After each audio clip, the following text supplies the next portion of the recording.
சொல்லி சட்டம் பண்ணிட்டு ஒரே நாடு ஒரே தேர்தலுக்கு வந்து பாரதிய ஜனதா கட்சி ஏற்பாடு மசோதா தாக்கல் பண்றது முயற்சி பண்றாங்க அப்படிங்கிற மாதிரி. நீங்க ஒரே நாடு ஒரே தேர்தல் தொடர்பாக ஏற்கனவே முன்னாள் மரியாதைக்குரிய முன்னாள் ஜனாதிபதி திரு ராம்நாத் கோவிந்த் அவர்கள் தலைமையில் ஒரு கமிட்டி போடப்பட்டிருக்கு. அந்த கமிட்டியினுடைய ரிப்போர்ட் வரணும்.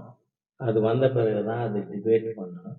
அதனால் அதுக்கும் இதுக்கும் சம்பந்தம் இல்லை. என்ன சட்டமன்றத்தில் இருந்து மார்ஷல் வச்சு வெளியேற்ற சம்பவம் கூட நடந்தது. ஏன்னா நான் கவன ஈர்ப்பு தீர்மானம் காஞ்சி பெரியவர் கைது பற்றி கவன ஈர்ப்பு தீர்மானம் கொடுத்துருக்கேன். ஆனால் அதை எடுத்துக்காம அன்றைய முதலமைச்சர் அவர்கள் 110 ஸ்டேட்மெண்ட் கொடுப்பாங்க அப்படின்னு சபாநாயகர் சொன்னார். 110 ஸ்டேட்மெண்ட்டை டிபேட் பண்ண முடியாது. நான் கொடுத்த கவன ஈர்ப்பு தீர்மானம் எடுத்துக்கொள்ளப்பட்டால் என்னால் அதில் பேச முடியும்.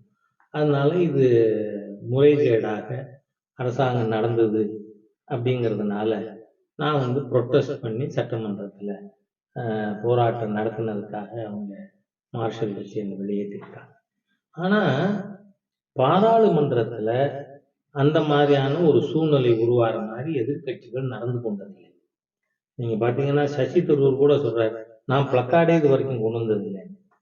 ஆனால் இப்போ அவங்க ஒரு சம்பவம் நடந்திருக்குன்னு சொன்னால் அது பற்றி விசாரிக்க கமிட்டி போட்டு அதனுடைய ரிப்போர்ட் வர்றவரை வெயிட் பண்ணுறதுக்கு உங்களுக்கு என்ன தடை? அதாவது இவங்க தேர்தலுக்கு முன்னாடி ஒரு நேரேட்டிவ் செட் பண்ணணும். ஏன்னா 3 பெரிய மாநிலங்களில் தோத்து போன கட்சி. இந்த தமிழ்நாட்டில் இருக்கிற அறிவாலய அடிமைகள் ராகுல் காந்தி அலை வீசுது, மோடி ஒளிஞ்சுன்னுட்டார் அப்படின்றெல்லாம் யூடியூப் இது எல்லாத்துலேயும் விவாதங்கள்லாம் நடந்தது பார்த்தோம் நம்ம. ஆனால் மக்களுடைய தீர்ப்பு என்னங்கிறதையும் பார்த்தோம். எப்போதும் மத்திய பிரதேசில் காங்கிரஸுக்கும் பிஜேபிக்கும் 0.5%, 1% தான் ஓட்டு டிஃபரன்ஸ் இருக்கும். ஆனால் இந்த 8% வித்தியாசம்.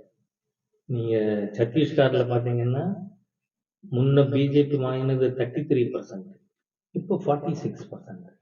ஆகவே மக்களோட மனோநிலை ஒன்று உதயநிதி போன்ற ஹிந்து விரோத தீய சக்திகள் சனாதன இந்து தர்மத்துக்கு எதிராக பேசிய பேச்சும் ஒரு காரணம்னு சொல்லலாம். 2வது சென்டரில் இருக்கிற கவர்மெண்ட் நல்ல பெயர், அது காரணம்னு சொல்ல முடியும். அதனால இந்த மாதிரியா மக்கள் மனம் மாறி விட்டார்கள். அதனால இப்போ மக்கள் மனதை டைவர்ட் பண்ணுறதுக்கு ஒரு நேரேட்டிவ் செட் பண்ணணுங்கிற ஒரு குறுகிய நோக்கத்தில் தான் எதிர்கட்சிகள் இப்படி நடந்துருந்தாங்க. அதனால ப்ரிசைடிங் ஆஃபீஸர்ஸ் சரியான நடவடிக்கை எடுத்திருக்காங்க. அதான் சொல்றேன், கீழ்த்தரமான நடவடிக்கை இருக்கிறவங்க இன்டீசன்ட் பிஹேவியர். இதுல துணை ஜனாதிபதி மாதிரியா ஒருத்தர் மிமிக்ரி பண்றார். அதை இந்த ரோடு சைடுல கீரிப்பாம்பு சண்டை ஓடணும், அவன் விடுறானோ விடலையோ சுற்றி இருக்கவனெல்லாம் கைதட்டின்னு இருப்பான். அந்த மாதிரி ராகுல் காந்தி கைதட்டின்னு இருக்க என்ன கூட்டம் இது? அதாவது ஒரு கண்ணியமான நல்ல பிஹேவியர் உள்ளவர்கள் பார்லிமெண்ட்ல எதிர்கட்சியில இல்லைன்னு தெரியும். உங்களால தலைவரே டிசைட் பண்ண முடியாது. இந்த சமயத்தில் நான் 98 நடந்த ஒரு சம்பவத்தை நினைவு கூற விரும்புகிறேன்.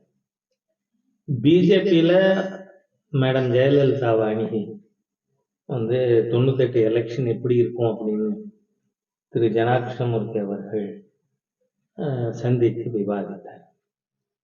போயிட்டு வந்த உடனே என்கிட்ட பேசினார். அப்போ என்னென்ன நடந்ததுங்கிறத பற்றி சொன்னார். நீங்கள் மறுநாள் பார்த்தீங்கன்னா மேடம் ஜெயலலிதா அவங்க முன்னாடியே கூட்டணி முடிவு பண்ணி இருக்கிற பாமக, மதிமுக, வாழப்பாடியார் இந்த அரசியல் தலைவர்கள்லாம் அழைத்து வச்சு நேற்றுக்கு பிஜேபியிலேருந்து சந்திச்சாங்க அப்படின்னு ஒன்னே ஜனாஜி என்கிட்ட சொன்னது, மேடம் ஜெயலலிதா வைகோ ஜம்ப் அப்படின்னு. ஏன்னா நாம பிஜேபி வரமாட்டாங்கன்னு நினைச்சோம். இப்போ கூட வைகோ இருக்கார், அதனால வெரிஃபையபிள். ஸோ நமக்கு பிஎம் கேண்டிடேட் கிடைச்சு பிஜேபி வந்தாங்க, அதனால நமக்கு அட்வான்டேஜ், வி கேன் அக்செப்ட் அப்படின்னு சொன்னாங்க. அப்போ பார்லிமெண்ட் எலெக்ஷன் வந்தா பிஎம் கேண்டிடேட்டுங்கிறது முக்கியம். நேற்றே இப்ப மம்தா பானர்ஜி என்ன ஃபீல் பண்றாங்க, நான் காங்கிரஸ் தலைவரை சொன்னதுனால ராகுல் காந்தி தான் நிதிஷ்குமாரை தூண்டி விட்டு இப்படி பிரச்சனை உருவாக்கி இருக்காரு அப்படின்னு இன்னைக்கு மம்தா பானர்ஜி பேசியிருக்காங்க. காங்கிரஸுக்குள்ளேயே குடிமைப்பிடி சண்டை இருக்கு, அப்புறம் இவங்க கூட்டணிக்குள்ள எங்கன்னு வரப்போறது. அதனால இவங்க ஒன்னா இருந்தது இல்லை, அதை போய் உடைக்கணும்னு பிஜேபிக்கான அவசியமான வேலை, அது தேவையில்லை. கூட்டணிகள் மாறுமா பாராளுமன்ற எலெக்ஷன்ல எல்லா கட்சிகளையும்? இப்ப நீங்க கர்நாடகா எலெக்ஷன்ஸ் முடிஞ்சதும் திரு குமாரசாமி அவர்கள் இந்திய சேர்ந்திருக்கார். இது ரொம்ப ரீசன்ட் டெவலப்மெண்ட். அந்த மாதிரி பல விஷயங்கள் நடக்கும். பல பேர் மாண்புமிகு பிரதமர் அவர்களுடைய செயல்பாடு எங்களுக்கு திருப்திகரமா இருக்கு, மக்கள் ஹாப்பியா இருக்காங்க, அதனால நாங்கள் சேர்றவங்க கூட நாளைக்கு சொல்லலாம், அது நம்ம ஒன்றும் சொல்ல முடியாது.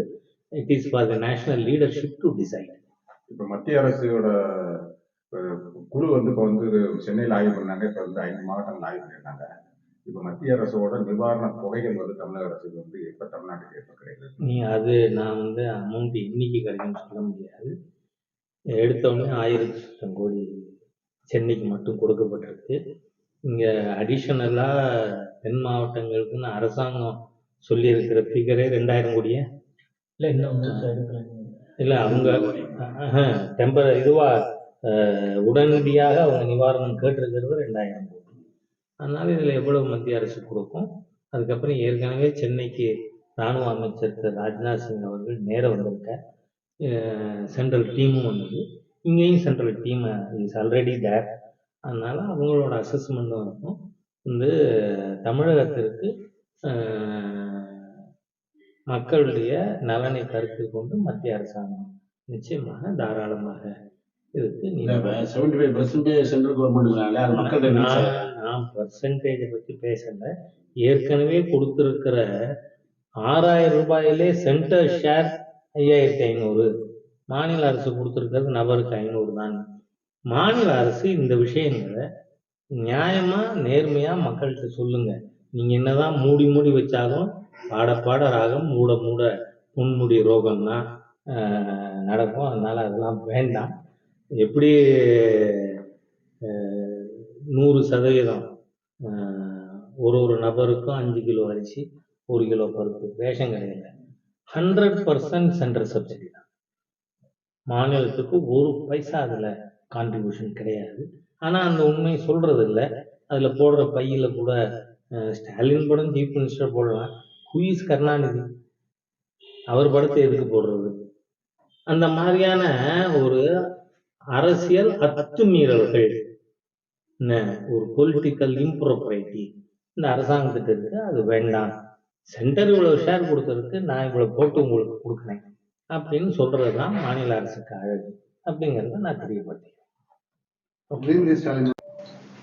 அதாவது ஸ்டாலின் உதயநிதி எல்லாம் வாங்குற சம்பளம் கருணாநிதி வீட்டுக்காச, அவரோட பிதிர்ராஜ்ய சொத்தை, அது யாரோட பணம்? மக்கள் வரிப்பணம் தானே. அப்புறம் என்ன உங்களுக்கு மாத்திரம் அதுல பெரிய விதிவிலக்கு இருக்கா? நீங்க வாங்குற சம்பளமே மக்களோட வரிப்பணம். அப்படி இருக்கிறத உதயநிதியை பொறுத்த வரைக்கும் சொன்னேனே, அது உதவாநிதி தான். அது ஸ்டாலின் சீக்கிரமே புரிஞ்சுப்பார். இந்த பாராளுமன்ற தேர்தலில் ஸ்டாலின் அவர்கள் மரண அடி வாங்கிறதுக்கு உதயநிதி காரணமா இருப்பார். அதனால அவர் புரிஞ்சுட்டு பையனை வாய முடின்றுன்னு சொல்றது அவருக்கு நல்லது.